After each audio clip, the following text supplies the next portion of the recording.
తెలుగు రాష్ట్రాల్లోని పలు ఏజెన్సీ ప్రాంతాల్లో 4 గంటలకు పోలింగ్ ముగిసింది. మావోయిస్టు ప్రభావిత ప్రాంతాలు కావడంతో ఆయా ప్రాంతాల్లో ఈసీ త్వరగా పోలింగ్ను పూర్తి చేసింది.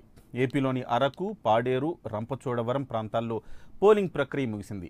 తెలంగాణలోని చెన్నూరు, బెల్లంపల్లి, మంచిర్యాల, మంథని, భూపాలపల్లి, మహబూబాబాద్, ములుగు, పినపాక, ఇల్లెందు, కొత్తగూడెం, అశ్వరావుపేట అసెంబ్లీ నియోజకవర్గాల పరిధిలో ఏజెన్సీ గ్రామాలతో పాటుగా సాయంత్రం 4 గంటల వరకు క్యూలైన్లో ఉన్నవారు ఓటు వేసేందుకు అవకాశం కల్పించింది.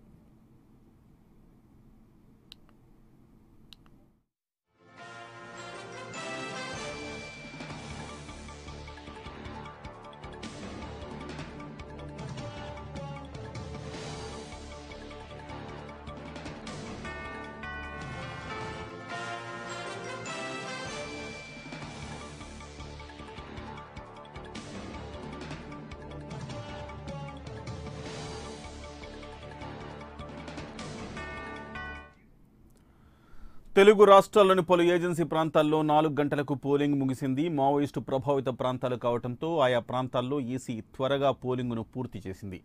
ఏపీలోని అరకు, పాడేరు, రంపచోడవరం ప్రాంతాల్లో పోలింగ్ ప్రక్రియ ముగిసింది.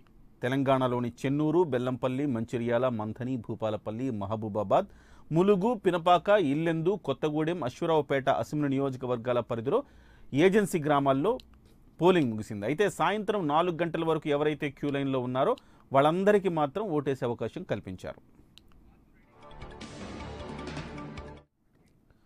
ఇదే అంశానికి సంబంధించి మరింత సమాచారం మా ప్రతినిధి వాసు అడిగి తెలుసు. Vasu, good evening. వాసు, ఓవరాల్గా ఈ ఏజెన్సీ ప్రాంతాలు ఏవైతే ఉన్నాయో అక్కడ 4 గంటలకు పోలింగ్ ప్రక్రియ ముగిసింది అంటున్నారు. ఎట్లా జరిగింది అక్కడ పోలింగ్ ప్రక్రియ? అంత ప్రశాంతంగా జరిగింది అనుకోవచ్చా? ఎంత శాతం నమోదైందన్న సమాచారం ఏమన్నా వచ్చిందా? కిరణ్, మావోయిస్టు ప్రభావిత ప్రాంతం అయినటువంటి ఉత్తరాంధ్రతో పాటు ఉభయ గోదావరి జిల్లాలో ఉన్నటువంటి ఏజెన్సీ ప్రాంతాల్లో పోలింగ్ 4 గంటల వరకే కొనసాగింది. ఉదయం నుంచి కూడా ఆ ప్రాంతాల్లో ఈవీఎంలు మొరాయించినప్పుడు కూడా 4 గంటలకు మాత్రం క్లోజ్ చేశారు. ఆ 4 గంటల వరకు కూడా పోలింగ్ బూత్ నుంచి ఎవరు వచ్చారో వాళ్ళందరూ కూడా ఓటు వేసే అవకాశం అయితే కల్పించారు. ముఖ్యంగా అరకు, పాడేరు ప్రాంతంలో మధ్యాహ్నం 2:30-3 గంటల నుంచి కూడా వర్షం కూడా రావడంతో పోలింగ్ కి కొంత విఘాతం కలిగిందని చెప్పవచ్చును. అయితే ఇంతవరకు కూడా దాదాపు ఒక 40-45% పోలింగ్ అయ్యి ఉంటుందని అంచనా వేస్తున్నారు. ఇంకా అధికారికంగా ప్రకటించాల్సి ఉంది. ముఖ్యంగా అరకు, పాడేరు ప్రాంతంలో గతంలో జరిగినటువంటి మావోయిస్టు ప్రభావిత ప్రాంతం కావడంతో ఆయా ప్రాంతాల్లో 4 గంటల ముగిసి బ్యాలెట్ మొత్తం బాక్స్ కూడా విశాఖ తరలించేందుకు ఏర్పాట్లు కూడా చేసుకుంటున్నారు. ఇందులో భాగంగానే ఒకవేళ మావోయిస్టులు ఏమైనా అడ్డుకుంటే బాక్స్ కూడా తరలించేందుకు హెలికాప్టర్ కూడా ఏర్పాటు చేశారు. గతంలో ఇక్కడ మాజీ ఎమ్మెల్యే కూడా హత్య జరిగిన నేపథ్యంలో ఎటువంటి అవాంఛనీయ సంఘటనలు జరగకుండా కూడా అన్ని చర్యలు తీసుకున్నప్పుడు కూడా మావోయిస్టులు తమ ఉనికిని కాపాడుకునేందుకు కూడా గత 2 రోజుల నుంచి కూడా ఏదో ఒక అలజడి సృష్టిస్తూనే ఉన్నారు. ఇవాళ కూడా ఏజెన్సీ ప్రాంతంలో కొన్ని ప్రాంతాల్లో వేరే అరాచకాలు చేసేందుకు ప్రయత్నాలు చేసినప్పుడు కూడా పోలీసులు చాకచక్యంగా అడ్డుకున్నారని చెప్తున్నారు. మొత్తానికి అరకు, పాడేరు ప్రాంతాల్లో అయితే ఇప్పటికే పోలింగ్ ముగిసింది. ఇంకా కొంత మేరకు అరకులో వర్షం వస్తున్నప్పుడు కూడా కొన్ని పోలింగ్ బూత్ లో జనం ఉండటంతో వాళ్ళందరూ కూడా ఓట్లు వేసే అవకాశం అయితే అధికారులు కల్పిస్తున్నారు. ఆ పాడేరులో మాత్రం చాలా వరకు పోలింగ్ ముగియడంతో మొత్తం అంతా కూడా అధికారులు అంతా సిబ్బంది సిద్ధం చేసుకుని విశాఖ తరలించేందుకు కూడా ఏర్పాటు చేసుకుంటున్నారు. కిరణ్, రైట్.